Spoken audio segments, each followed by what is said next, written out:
Matapos ang matagal na pananabik, mukhang may magandang balita na para sa mga tagahanga ng Lizket. Ilang taon na rin mula nang huling mapanood ang tambalan nina Liza Soberano at Enrique Hill. Pero ngayon, may nilulutong proyekto ang dalawa na siguradong ikakatuwa ng kanilang fans. Umaabante sa chika si Ray Fresh Pumaloy. Nako!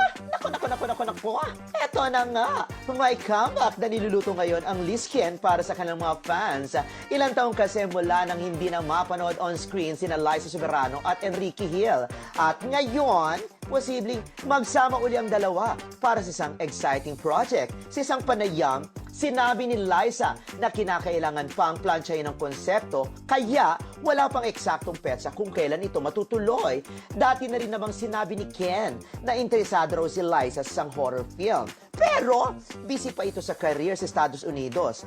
Matapos ang kanyang Hollywood debut sa Liza Frankenstein, sinabi ng aktres na may panibago siyang isushoot na film doon. Samantala, bukas pa rin daw si Liza na muling gumanap sa isang teleserye.